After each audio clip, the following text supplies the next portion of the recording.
ناظرین، یہ جنگ بہت بڑے لیول کے اوپر ٹرمپ ایڈمنسٹریشن اور امریکن امپائر کو ڈیمیج کر رہی ہے، اور یہ جنگ مکمل طور پر بیک فائر ہو رہی ہے۔ ایک کے بعد ایک بڑی ڈیولپمنٹس تیزی کے ساتھ ہو رہی ہیں، آپ کے ساتھ شیئر کریں گے۔ ناظرین، امریکی فوج ہزاروں کی تعداد میں مڈل ایسٹ سے نکلنا شروع ہو گئی ہے۔ انہوں نے تو مزید فوج بھیجنا تھی اور یہاں پر ایران پر جا کر قبضہ کرنا تھا اور پتہ نہیں کیا کچھ کرنا تھا، اور آج یعنی یہ تاریخ میں پہلی بار ہو رہا ہے، اور یہ امریکی تاریخ کا لارجسٹ وڈرال یہاں پر دیکھا جا رہا ہے، اور ایک ملک پر انہوں نے حملہ کیا ہے اور 96 گھنٹوں کے اندر اندر وہ یہاں سے فرار ہونے پر جب مجبور ہوئے ہیں، تھاؤزنڈز آف ان کے سولجرز ان کو ہنگامی طور پر انہوں نے یہاں سے نکال لیا۔ یعنی ایک تو الگ سے یعنی جو سویلین نیشنلز ہے وہ تو الگ ہے نا، فوجیوں کو ہنگامی طور پر جب نکالا گیا، اور یہ گلف کے لیے بھی بہت سبق ہے اور باقی دنیا کے لیے بھی بہت بڑا سبق ہے کہ جب آپ کسی دوسرے کے اوپر ڈیپینڈ کرتے ہیں، اور خاص طور پر جیسے ہینری کسنجر نے کہا تھا نا کہ امریکہ کا دوست ہونا زیادہ برا ہے امریکہ کا دشمن ہونے سے، تو دنیا کے لیے سبق یہ ہے، اور باقی اتحادی جو امریکہ کے پر اتفاق کر کے بیٹھے ہوئے ان کے لیے سبق ہے۔ یہ وہ امریکہ ہے جس نے ان گلف سٹیٹس کا دفاع کرنا تھا کئی دہائیوں سے، جو پیسے کی بارش گلف سٹیٹس امریکہ کے اوپر کر رہی ہیں، ٹریلینز آف ڈالرز یہ انویسٹ کر چکے ہیں، ٹریلینز آف ڈالرز کا یہ اسلحہ خرید چکے ہیں، اور پتہ نہیں جو کچھ انہوں نے کمایا ہے وہ امریکہ کے سپرد کیا ہے، تو یہ امریکہ نے ان کو ڈیفینڈ کرنا تھا، اور یہ ہنگامی طور پر یہاں سے انخلا کر رہے ہیں۔ یعنی جو دہائیوں سے امریکہ یہاں پر بیٹھا ہوا ہے وہ اسی دن کے لیے بیٹھا ہوا تھا کہ جنگ ہوگی تو امریکہ ان کو ڈیفینڈ کرے گا۔ اچھا، اب یہاں پر ہوا کیا ہے کہ جنگ بھی خود امریکہ نے شروع کی، ان کو جنگ میں ڈریگ کیا، اور اب یہاں سے انخلا بھی کر رہا ہے۔ میں ان کے اینگل سے بات کر رہا ہوں کہ ایک تھیری یہ تھی کہ بھائی ایران سے خطرہ ہے، ایران ان پر حملہ کرے گا، امریکہ ان کو بچانے کے لیے بیٹھا ہوا ہے، تو امریکہ نے نہ صرف جنگ چھڑی، ان کو جنگ میں بلا وجہ ڈریگ کیا، ان کے اڈوں کے پیچھے چھپنے کی کوشش کی، اور اب جو ہے وہ یہاں سے نکل بھی رہا ہے۔ اور گلف یہ کہہ رہا ہے کہ بھائی گلف آفیشل یہ کہہ رہے ہیں کہ ہم دیکھ رہے ہیں کہ امریکہ اسرائیل کو پروٹیکٹ کر رہا ہے اور ہمیں بالکل جو پروٹیکٹ نہیں کر رہا ہے۔ تو ہم ہمیشہ یہ بات کرتے رہے ہیں کہ اس کا جو سارا اینگل ہے وہ ریلیجس اینگل ہے، ٹھیک ہے نا، OIC ورلڈ کے خلاف جو ان کی باٹم لائن پالیسی ہے وہی اصل بات ہے، وگرنہ کوئی تک نہیں بنتی تھی ایران کی جنگ چھیڑنے کی، کوئی تک نہیں ہے۔ یعنی آپ جیو پولیٹیکل تجزیہ کر کے دیکھ لیں، آپ جو ہے وہ ملٹریلی جو لاسز ہو سکتے ہیں، جو اکنامک لاسز ہو سکتے ہیں، کوئی انڈیکیٹر نہیں تھا کہ یہاں پر یہ جنگ چھڑتی جس میں اتنی ڈسٹرکشن ہو سکتی ہے، لیکن اس کے باوجود ٹرمپ ایڈمنسٹریشن گئی، اس کی بنیادی وجہ وہ باٹم لائن ریلیجس پالیسی ہے، اور وہ اس وجہ سے ہے چونکہ اسرائیلی لابی مکمل طور پر ان کو کنٹرول کرتی ہے۔ اب نیو یارک ٹائم کی جو رپورٹ سامنے آ رہی ہے اس کے مطابق ناظرین، ایران نے ایک اور بہت بڑی کامیابی حاصل کی ہے۔ ویسے جنگ کے دوران یہ جو ویسٹرن میڈیا اور امریکی میڈیا ہے یہ ایسی کامیابیوں کو بیان کسی صورت نہیں کرتا کیونکہ مورال بہت ڈاؤن ہوتا ہے، یہ بہت برے طریقے سے ایکسپوز ہوتے ہیں، لیکن مجبوری اتنی زیادہ ہے کہ رپورٹ کرنا پڑ رہی ہے کیونکہ یہ اتنی بڑی چیزیں ہیں کہ ان کو چھپایا نہیں جا سکتا ہے۔ تو 7 ریڈارز ایران نے تباہ کر دیے ہیں امریکہ کے، یہ دنیا کے جدید سے بھی جدید جو ریڈارز ہیں جو انہوں نے امریکہ نے یہاں پر لگائے ہوئے تھے، اور ایک کی مالیت جب وہ $1 بلین سے زیادہ ہے، اور ایران نے مکمل طور پر یعنی کہ 7 سے زیادہ ریڈار جو ہے وہ تباہ کر دیے ہیں، کوئی خلیج فارس میں کیا ہے، کوئی قطر میں کیا ہے، کوئی دوسری جگہ پر کیا ہے۔ تو اس سے جو امریکی ملٹری مشینری ہے اور اسرائیلی ملٹری مشینری ہے وہ بہت برے طریقے سے ڈیمیج ہونے جا رہی ہے اپنے ٹارگٹس کے حوالے سے، اور چونکہ یہ ریڈارز بنیادی کام کرتے ہیں ٹریک کرنے کے حوالے سے، ٹھیک ہے نا، تو یہاں پر ان کو بڑا مسئلہ آنے والا ہے۔ اور ایران کی جانب سے جو امریکی کمیونیکیشن سسٹم ہے، فوج کا کمیونیکیشن سسٹم ہے، اس کو بھی ہٹ کیا گیا۔ بڑی سوفسٹیکیٹڈ جنگ ہے جو اس وقت ایران لڑ رہا ہے۔ اچھا، گلف میں فالس فلیگ آپریشن کرنے کی اس وقت کوشش کی جا رہی ہے، مکمل فالس فلیگ آپریشن جب وہ گلف کے اوپر کیے جا رہے ہیں، گلف ریجن کو ڈسٹیبلائز بھی کیا جا رہا ہے اور پھر گلف کو ایران سے لڑانے کی بھی کوشش کی جا رہی ہے۔ اسی درمیان جو بڑی اہم ترین خبر سامنے آ رہی ہے کہ ایمبیسیز کا جو معاملہ ہے بڑا سینسٹیو معاملہ ہے جس پر فالس فلیگ آپریشن کیا گیا ہے۔ اب ایران یہ کہہ رہا ہے کہ اسرائیل لبنان میں ایران کی جو ایمبیسی ہے اس کو نشانہ بنا سکتا ہے۔ ایران نے خبردار کیا ہے کہ اگر اسرائیل نے ایرانی ایمبیسی کو لبنان کے اندر نشانہ بنایا تو پھر ہم around the globe Israeli embassies کو نشانہ بنائیں گے، خاص کر جو ہمسایہ ملک اور ریجنل کنٹریز ہیں جہاں پر اسرائیلی ایمبیسیز موجود ہیں اس کو ہم نشانہ بنائیں گے۔ آذربائیجان کے اندر اور آگے پیچھے جہاں بھی اسرائیلی ایمبیسیز موجود ہیں اس کو نشانہ بنایا جائے گا، and beyond the region vice versa same response جب ہم دیں گے۔ تو یہ بڑی امپورٹنٹ بات ہے کہ اسرائیل کسی بھی وقت ایمبیسی کے اوپر اٹیک کر سکتا ہے، ایرانی ایمبیسی جو لبنان میں ہے، اور اس کے بعد ایران آگے سے بالکل واضح کر رہا ہے کہ وہ کیا کرے گا۔ اور جو گلف میں بیسز کے ایمبیسیز کے اوپر اٹیکس ہوئے ہیں وہ ایران نے بالکل ڈینائی کیا ہے۔ تو آپ سوچئے کہ کس نے یہ حملے کروائے ہیں؟ ارامکو کے اوپر ان آئیڈینٹیفائڈ پروجیکٹائلز کہاں سے آ رہے ہیں؟ کون ہے؟ کون ایسا کر رہا ہے اور کیوں کر رہا ہے؟ کچھ ایسا بھیانک کرنے کی تو تیاری کی جا رہی ہے کہ ایمبیسیز کو بھی ہٹ کیا جا رہا ہے، سعودی عربیہ کے، قطر کے آئل اور گیس انفراسٹرکچر کو بھی ہٹ کرنے کی جو کوشش کی جا رہی ہے۔ اسی درمیان سائپرس جب وہ مکمل ایک میدانی جنگ بنا ہوا ہے اور مزید پروجیکٹائل جب وہ سائپرس کی طرف فائر ہوئے ہیں۔ دیکھیے OIC ملکوں کے اوپر اٹیک ہوتا تھا اور یہ سب جب وہ بیٹھ کر تماشا دیکھتے تھے اور کافی اس کو سیلیبریٹ کرتے تھے. لیکن پہلی بار ہو رہا ہے کہ جنگ ان کے ملکوں تک بھی پہنچی ہے, یہ بھی میدان جنگ بنے ہیں, تو جنگ کی جو ہیٹ ہے وہ ان تک پہنچی ہے, اس لیے ان کی دوڑیں لگی ہوئی ہیں, اس لیے ان کے جو ہے وہ نیندیں حرام ہیں. آپ ذرا ایک سینیریو دیکھیے کہ اگر بم صرف ایران میں گر رہے ہوتے اور ایران آگے سے رسپونڈ نہ کر رہا ہوتا تو کسی کو کیا فکر تھی. یہ جو دنیا اس وقت ہلی ہوئی ہے, غزہ میں اتنا بڑا ظلم ہو گیا, دنیا ہلی, اتنا بڑا ظلم ہوا, صبح شام دوپہر رات لائیو چلتا رہا, دنیا ہلی نہیں ہلی. اب ہل گئی ہے, اکانومی بھی ہل گئی ہے, سٹاک مارکیٹس بھی ہل گئی ہیں, ٹھیک ہے نا, سب کچھ ہی ہل گیا ہے. کیوں ہلا ہے؟ کیونکہ آگے سے کسی OIC ملک نے جواب دے دیا. تو یہاں پر ان کو مسئلہ پیش آ رہا کہ قیمت چکانا پڑ رہی ہے. اس سے پہلے ان کو قیمت نہیں چکانا پڑی ہے, یہاں پر ان کو امیجیٹ جو قیمت ہے وہ چکانا پڑ رہی ہے ہر ڈائمنشن کے اندر, چاہے وہ کیجویلٹیز ہوں, چاہے وہ اکنامک کاسٹ ہو, چاہے لانگ ٹرم ریپرکشنز ہو, چاہے گورنمنٹس کی اوور تھرو ہو. یہ تہران میں رجیم چینج کرنے لگے ہیں, کرنا چاہتے ہیں, اس کے لیے انہوں نے حملہ کیا ہے, لیکن کوئی پتہ نہیں کہ اور کہاں کہاں رجیم چینج ہے وہ ہو جائے. اچھا, اسی درمیان جناب علی جو لیبنان کا فرنٹ ہے وہاں پر ایک فل سکیل وار جاری ہے, گراؤنڈ وار بھی جاری ہے, اسرائیلی فوج جاری ہے, آگے سے حزب اللہ رسپونڈ کر رہی ہے. اسرائیلی آرمی چیف جو ہے اس نے کہا ہے کہ ہم جنگ بالکل ختم نہیں کریں گے حزب اللہ کے فرنٹ کے اوپر جب تک کہ حزب اللہ کو ہم مکمل طور پر صفحہ ہستی سے بٹھا نہیں دیتے, اس کو مکمل طور پر جب وہ ڈسٹرائے نہیں کر دیتے. اچھا, اب حزب اللہ یہ کہتی رہی ہے کہ ان کے پاس 30,000 کے قریب میزائلز ہیں, ڈرونز ہیں, راکٹس ہیں. اگر ان کے پاس یہ ہیں تو ظاہر وہ فائر کریں گے. اسرائیل اگر زیادہ سے زیادہ ڈسٹرائے کیا تو کتنے 100 یا کتنے ہزار جو میزائل ڈرونز اور راکٹس ہیں ان کے ڈیپوز کو تباہ کر سکے گا. تو ظاہر ہے اگر حزب اللہ کہتی رہی ہے تو اس کے پاس ہوں گے اور وہ نظر بھی آ جائیں گے. تو اگر وہاں سے یہ فائر ہوتے ہیں, اس کا 50% بھی فائر ہوا تو پھر کیا ہوگا. تو حزب اللہ نے بڑے لمبے عرصہ جنگ کی تیاری کی ہے. اب اس فرنٹ کے اوپر بھی ایک فل اسکیل وار ہے. ابھی تو بحیرہ روم کا جو محاذ ہے وہ حزب اللہ نے سنبھالنا ہے. CNN کے اوپر کرد آفیشل بیٹھ کر یہ کہہ رہے ہیں کہ بہت جلد ویسٹرن ایران کے اندر ہم اپنی کاروائیاں شروع کر دیں گے. ویسٹرن میڈیا کی جو منافقت ہے وہ ہمیں ایپسٹین فائلز کے ذریعے بخوبی پتہ ہے کہ یہ میڈیا کس کے کنٹرول میں ہے. یہ میڈیا ان کے کنٹرول کے اندر ہے جو ایپسٹین کلائنٹ ہے, جنہوں نے وہ گھنونے کام کیے ہوئے ہیں اور وہ باقی دنیا کے لوگوں کو انسان بالکل نہیں سمجھتے. تو یہ سارا میڈیا ان کے کنٹرول میں. CNN کرد آفیشلز کو بٹھا رہا ہے, یعنی آپ دیکھیں کہ جو ڈیسٹیبلائز کر رہے ہیں ریجن کو, دنیا کو, ان کو CNN پر بٹھایا ہوا ہے. رضا پہلوی جو ہے وہ اس کو اکنامک فورم میں بٹھایا ہوا ہے. پورے ویسٹرن میڈیا کے اوپر اس وقت رضا پہلوی کو بٹھایا ہوا ہے اور وہ بتا رہا ہے, یعنی آپ اندازہ کریں کیسی کیسی شخصیات کو یہ بٹھا کر بیٹھے ہوئے اپنے میڈیا پر. تو CNN جو ہے اس نے اس پر کرد آفیشل بیٹھے ہوئے اور بتا رہے ہیں بہت جلد ہم ویسٹرن ایران کے اندر اپنی کاروائیاں شروع کر دیں گے. میں نے آپ کو بتا رہا ہوں کہ ان کو بڑی تکلیف یہ ہے کہ ایران میں یہ لوگ اتنے مذہب کیوں ہیں, یہ باہر نکل کر اپنے ہی ملک کو ڈسٹیبلائز کیوں نہیں کر رہے, ان کو ہم یہ آپ ٹوٹ کیوں نہیں رہے, ان کو ہم ڈیوائڈ کیوں نہیں کر پا رہے. تو ملیشیا کو اب داخل کیا جا رہا ہے. بڑا گھناؤنا کھیل ہے. دیکھیں ایک OIC ملک کو ٹارگٹ کیا جا رہا ہے, اس کو ڈس انٹیگریٹ کیا جا رہا ہے, اس کو ٹکڑے ٹکڑے کیے جا رہے ہیں.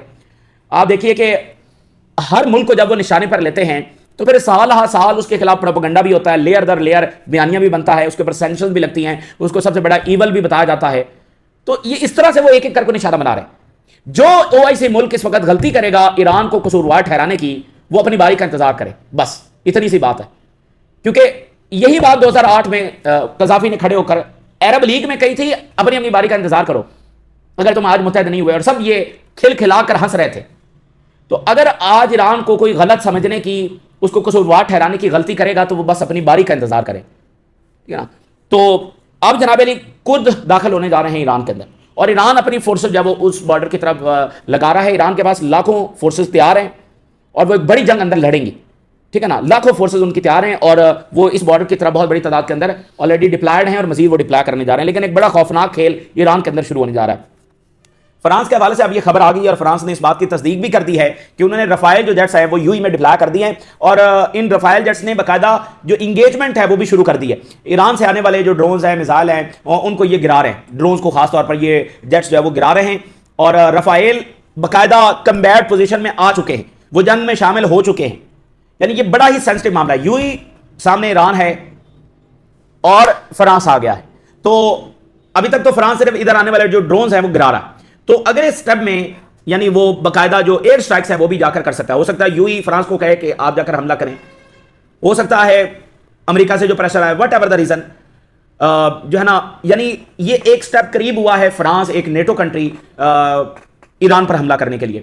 تو اگر ایران پھر کہاں رسپونڈ کرے گا؟ ایران نے بالکل واضح کیا ہے کہ جرمنی، فرانس، برطانیہ، ان میں سے کوئی بھی ملک اگر اس جنگ میں شامل ہوا تو میزائل وہاں جائیں گے، ان کی بیسز تک جائیں گے، چاہے وہ کوئی بھی ہے، ٹھیک ہے نا؟ یہ ایران نے واضح کیا. تو اب آپ دیکھیے کہ فرانس، برطانیہ، جرمنی یہ سب ایران کی تباہی چاہتے ہیں، جوائن کیوں نہیں کر رہے ہیں، حملہ کیوں نہیں کر رہے ہیں؟ تو یہاں پر ان کو سب سے بڑا مسئلہ یہ ہے کہ ایران کی تباہی تو چاہتے ہیں، لیکن ان کو یہ پتا ہے امریکہ کو دیکھتے ہوئے کہ یہاں پر قیمت بڑی چکانی پڑے گی، اور ان کی لیڈرشپ جو ان پاپولر ہے، یوکرین کی جنگ جاری ہے، اور جو ریفیوجیز کرائسس ہے، بہت سارے دیگر کرائسس ہیں، اس کو دیکھتے ہوئے اور پھر ایران کی ملٹری مشینری کو دیکھتے ہوئے، ایران کی میزائل اور ڈرون پاور کو دیکھتے ہوئے ان کو یہ بات بالکل واضح ہے کہ یہاں قیمت اور لاسز بڑے چکانے پڑیں گے. تو اس لیے یہ ابھی تک ہیزیٹیٹ کر رہے ہیں. لیکن جنگ جس انداز سے بے قابو ہو چکی ہے تو یہ کدھر کدھر ٹکرائے گی جا کر اور کس کس کو اپنے اندر ڈریگ کر لے گی.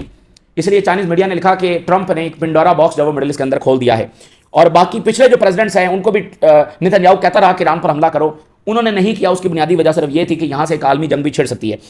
اچھا اب آپ دیکھیے کہ عالمی جنگ کا میدان تو بنایا جا رہا ہے، لیٹن امریکہ، یورپ میں یوکرین کی جنگ، افریقہ کی جنگیں، اب مڈل ایسٹ کی یہ جنگ، پھر آگے پیسیفک، اور پھر ساؤتھ ایشیا، سری لنکا کے ساحل تک معاملہ چلا گیا نا. اب ذرا یہ خبر دیکھیے، لیبیا کے ساحلوں کے اوپر ایک عجیب واقعہ ہوا ہے، اور یہ پیش خیمہ ہے ایک اور خوفناک دور کا، ان جنگوں کے دور میں ایک اور خوفناک ایڈیشن. لیبیا کے ساحلوں پر روس کے ٹینکرز جا رہے تھے اور اس پر یوکرین کے ڈرونز نے آ کر اٹیک کیا. یوکرین کدھر ہے، لیبیا کے ساحل کدھر ہیں؟ بحیرہ روم کے اندر اٹیک ہوا ہے اور لیبیا کے ساحلوں پر ہوا ہے. یوکرین تو ادھر دوسری طرف ہے، تو پھر یوکرین یہاں کیسے پہنچ گیا؟ اور یعنی بلیک سی کے اندر وہ یوکرین اٹیک کرے تو سمجھ آتی ہے کیونکہ بلیک سی اسے سائے لگتا ہے، لیکن بحیرہ روم ہے اور وہ بھی لیبیا، یہاں پر آ کر اٹیک کرے تو اس کی سمجھ نہیں آ رہی. تو ظاہر ہے یہ برطانیہ، فرانس اس کی مرضی کے بغیر اور جرمنی ان کی سپورٹ اور انٹیلیجنس کے بغیر یہ حملہ نہیں ہو سکتا. اور آج سے قریباً 20 دن پہلے رشین انٹیلیجنس یہ وارن کر چکی ہے، ہم نے رپورٹ بھی کیا تھا کہ یورپ جو ہے وہ ہمارے آئل ٹینکرز پر حملے کی تیاری کر رہا ہے. انڈین اوشن میں آئل ٹینکرز تباہ، Gulf, Strait of Hormuz, Indian Ocean, Red Sea, اور اب بحیرہ روم. تو آپ دیکھیے کہ یہ سارے کے سارے اوشن جو ہیں وہ ڈی اسٹیبلائز ہو رہے ہیں، اور کتنی ایکسپینسو وار ہے. آئل ٹینکرز تباہ ہو رہے ہیں. یہ آئل ٹینکر جو وہ دنیا میں بہت زیادہ نہیں ہے اور ان کا بنانا کوئی اتنا آسان نہیں ہے. ہر طرف آپ کو آئل ٹینکر جو وہ تباہ ہوتے نظر آ رہے ہیں. تو یہ جنگ دنیا کو بہت مہنگی پڑنے والی ہے. دنیا میں انفلیشن، پاورٹی، بہت کچھ جو وہ بڑھنے جا رہا ہے، اور بہت ساری گورنمنٹ جو ہے وہ اب ہر گورنمنٹ اپنے آپ کو سنبھال رہی ہے، کیونکہ یہ کرائسس کسی بھی گورنمنٹ کو ہٹ کر سکتا ہے، کسی بھی ملک کو ڈائریکٹلی انڈائریکٹلی جو ہے ہٹ کر سکتا ہے. ڈائریکٹلی اس طرح کہ اس کو جنگ میں ڈریگ کر لے، انڈائریکٹلی اس طرح کہ یہاں کے جو ریپرکشنز ہیں، انفلیشن ہے، گیس اور آئل کی شارٹیج ہے، اس وجہ سے وہ انڈائریکٹلی جب متاثر ہوں، یعنی ملٹریلی نہیں لیکن اس انداز میں. بیلاروس اور نارتھ کوریا سے سپورٹ سامنے آ رہی ہے.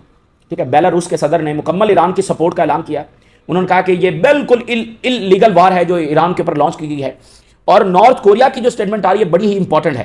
یعنی نارتھ کوریا نے اب تک کی سب سے اسٹرانگسٹ سٹیٹمنٹ ود ویری، آپ کہہ لیں کہ سخت ترین زبان اور ورڈ اس میں استعمال کیے ہیں. بالکل یعنی کہ انہوں نے کہا ہے کہ ہم ایران کے ساتھ کھڑے ہیں. بڑی ان یوزول لیول کی جو سٹیٹمنٹ ہے وہ نارتھ کوریا سے آ رہی ہے. اور او آئی سی نے تو سادہ الفاظ میں بھی کنڈیم نہیں نہ کیا، لیکن نارتھ کوریا نے بہت اگلے لیول کے اوپر جا کر جب وہ اس کو کنڈیم کیا ہے اور کہا ہے کہ ہم ایران کے ساتھ جب وہ کھڑے ہیں. اور ہمیں پتا ہے کہ North Korea, Russia, China, Belarus, ان سب کے جو اکوپمنٹس ہیں، ان سب کی جو ٹیکنالوجی ہے وہ یہاں پر استعمال ہو رہی ہے. سپورٹ جائے اور ان کا آپس میں کوارڈینیشن ہے، وہ انٹیلیجنس ہو، وہ ہر ڈائمنشن کے اندر ان چار ملکوں کا ایران کے ساتھ جب رابطہ ہے اور کوارڈینیشن ان کا آپس میں برقرار ہے. اچھا اب جناب علی بتایا جا رہا ہے کہ 9000 سے زیادہ امریکی فوجی صرف پچھلے 48 گھنٹوں کے اندر یہ گلف ریجن سے نکل گئے ہیں، صرف پچھلے 48 گھنٹوں کے اندر. اور ایران نے کہا ہے کہ دنیا کی سب سے بڑی سپیریئر کہلانے والی آرمی اور موسٹ ایروگنٹ آرمی اب ریجن سے بھاگ رہی ہے، فلی کر رہی ہے. یہ آئی آر جی سی کی اسٹیٹمنٹ ہے. یہ دنیا کی سب سے بڑی آرمی. تو بات یہ ہے کہ امریکہ سب سے طاقتور ہے، سب سے بڑی آرمی ہے، سب سے سوفسٹیکیٹڈ ملٹری مشینری ہے، اس میں کوئی شک نہیں ہے کسی کو. ایران کو اس میں کوئی شک نہیں ہے، کسی کو اس میں کوئی شک نہیں ہے. لیکن جو بدماشی انہوں نے آ کر کرنے کی کوشش کی ہے وہ مس کیلکولیٹ کیے ہیں ایران کی طاقت کو. ایران نے ان کی طاقت کو مس کیلکولیٹ کبھی بھی نہیں کیا ہے. اس لیے ایران نے کبھی امریکہ پر حملہ نہیں کیا. اگر ایران یہ سمجھتا تھا کہ وہ اتنا طاقتور ہے یا اتنا امریکہ کو ڈیمیج کر سکتا ہے تو وہ حملہ کر دیتا. اس نے کبھی نہیں کیا ہے، کیونکہ انہوں نے امریکی طاقت کو کبھی مس کیلکولیٹ نہیں کیا ہے، انڈر ایسٹیمیٹ نہیں کیا. وہ سمجھتے ہیں کہ امریکہ ایک سپر پاور ہے، وہ سمجھتے ہیں کہ امریکہ ایک بڑی طاقت ہے. لیکن جب آپ تمام ریڈ لائنز کراس کر دیں گے اور کسی ملک کو دیوار کے ساتھ لگا دیں گے اور اس کو ہیوملیٹ کریں گے اور اس کو تکلیف دیں گے اور اس کی لیڈرشپ کو نشانہ بنائیں گے، پھر اوپر سے اس کو جب وہ ہیوملیٹ کریں گے اور کہیں گے کہ یہ ہم نے بڑا کارنامہ کیا ہے، پھر وہ ملک جو ہے وہ آخری حد تک جائے گا۔ تو آپ دیکھیں کہ یہاں حماس ان کے سامنے سرنڈر نہیں کی ہے، تو ایران ان کے سامنے جب سرنڈر کرے گا تو امریکہ کے طاقتور ہونے میں کسی کو کوئی شک نہیں ہے۔ غلطی امریکہ نے کی ہے ایران کو بالکل کمزور سمجھ کے۔ اچھا، تو اب جیسا کہ spokesperson of the Iranian government نے کہا ہے کہ enemy has crossed all the our red lines, ہماری تمام ریڈ لائنز جب اس نے کراس کی ہیں تو اس کا رسپانس جب وہ آئے گا۔ اب بڑی امپورٹنٹ بات ہے، ایران نے کہا ہے کہ اگر ہمارے ڈپلومیٹک فیسلٹیز کے اوپر اٹیک کیا گیا لبنان میں یا کسی اور جگہ کے اوپر، لبنان میں سب سے زیادہ خطرہ ہے، تو ہم تمام Israeli embassies across the country, across the region, across the globe ان کو نشانہ بنائیں گے اور اسرائیلی ایسٹس کو نشانہ بنائیں گے۔ ضروری نہیں کہ صرف ہم ایمبیسیز کو نشانہ بنائیں گے، ہر طرح کا اسرائیلی ایسٹ، وہ کچھ بھی ہو سکتا ہے، وہ ان کا کوئی ہوٹل ہو سکتا ہے، وہ ان کی کوئی شاپنگ مال ہو سکتا ہے، وہ ان کا کوئی اور ایسٹ ہو سکتا ہے، بٹ ایور جس کا تعلق اسرائیل سے ہے وہ ہر ملک میں ہٹ ہوگا۔ اور اس وقت سب سے زیادہ جو خطرہ ہے وہ یہ ہے کہ آذربائیجان میں یہ ارد گرد جو قریبی ممالک ہیں یہاں پر زیادہ ہٹ ہوں گے۔ تو اس طرح سے جنگ کسی کو بھی اپنی لپیٹ کے اندر جب لے گی۔ اور اسی درمیان جو ہے وہ جو امریکی میڈیا بتا رہا ہے کہ فتح 2 میزل جب ایران اس وقت استعمال کر رہا ہے، فتح 2 میزل اکوپڈ ود ہائپرسونک گلائیڈڈ وار ہیڈ، بڑے طاقتور وار ہیڈز اور ہائپرسونک وار ہیڈز ہیں اور ان کو ڈیٹیکٹ کرنا آلموسٹ ناممکن ہے۔ سائپرس کی طرف مزید پروجیکٹائل جب وہ فائر ہوئے ہیں اور سائپرس کے طیارے جب اس کو گرانے کی کوشش کر رہے ہیں، اور ایران نے ایک نیو بیراج آف میزل جو ہے یہ اسرائیل کی طرف فائر کیا ہے، اور FPS-132 یہ ریڈار اس کو ایران نے ہٹ کیا تھا، لیکن اس کا ایک حصہ ڈسٹرائے ہوا تھا۔ ابھی ایران یہ بتا رہا ہے کہ اس نے کمپلیٹلی اس کو ڈسٹرائے کر دیا ہے، اور نیو یارک ٹائم کی رپورٹ کے مطابق ٹوٹل 7 ریڈارز ہیں جن کو مکمل ملبے کا ڈھیر بنا دیا گیا ہے۔ یہ غرور ہے جو امریکہ کا مٹی میں ملایا گیا ہے، یہ ان کا گھمنڈ یہاں پر توڑا گیا ہے۔ آپ اندازہ تو کریں کس درجے کی بدماشی انہوں نے کی ہے، کس درجے کی بدماشی انہوں نے کی ہے۔ انہوں نے غزہ میں جو کچھ کیا اس کے بعد بجائے اس کے کہ ان کو کوئی روکتا، یہ چڑھ دوڑے ایک اور ملک کے اوپر، ان کو کوئی پوچھنے والا دنیا میں نہیں ہے۔ تو اب جو آ کر ایران کو کہتا ہے کہ بھئی تم ریسٹرین کرو، تم فلانا کرو، تم فلانا کرو، ایران اس کے جواب میں میزائل بھیجتا ہے۔ مطلب کوئی بدماشی کو کوئی حد ہوتی ہے۔ یہ زبان سمجھتے ہیں ڈپلومیسی کی، امن کی، بھائی چارے کی، یہ زبان سمجھتے ہیں؟ اور ابھی تک ان کے گولز کیا ہیں؟ ایران کو ڈسٹرائے کرنا، 4-5 حصوں میں اس کو ٹکڑے کر دینا، اور پھر مزید اگلے OIC ملک کی طرف بڑھنا، یہ تو ان کے گولز ہیں۔ تو اب یہ سارا میڈیا بھرا پڑا ہے، 2 billion worth of military equipment صرف پہلے 4 دن کے اندر ایران نے ڈسٹرائے کر دیا ہے۔ اور ٹائمز آف انڈیا نے لکھا امریکہ hit hard, $2 billion wiped out as US loses jets and radars, اور سارا اکوپمنٹس اور جیٹس بھی تباہ ہو رہے ہیں، اور ملٹری کمیونیکیشن انفراسٹرکچر ہٹ ہوا ہے، اور ایران نے لارجسٹ ریڈار جو مڈل ایسٹ کا وہ تباہ کر دیا ہے۔ اور انڈین میڈیا نے لکھا کہ ڈکلیئرز میزل ڈومیننس، ایران کو میزل ڈومیننس حاصل ہوئی ہے، ٹھیک ہے، تھارڈ کو تباہ کر کے، ریڈارز کو تباہ کر کے۔ اب یہ ایران ایک بڑے طریقے سے کر رہا ہے کہ کل کو اگر ان کے پاس میزائل اور ڈرونز تھوڑے بھی رہ جائیں گے تو جب آگے سے یہ سارا انفراسٹرکچر تباہ ہو چکا ہوگا تو پھر وہ میزائل اور ڈرونز بڑی آسانی کے ساتھ جائیں گے، اس کو کوئی روکنے والا نہیں ہوگا۔ اور حزب اللہ یہ کہہ رہی ہے کہ اس نے ان کا جو پرسنل کیریئر ہے اس کو ہٹ کیا ہے۔ تو یہ جناب علی اس وقت کی تازہ ترین ڈیولپمنٹس ہیں جو آپ کے ساتھ جو شیئر کی، آپ اپنی رائے ضرور آگاہ کریں۔ اجازت دیجیے، اللہ حافظ۔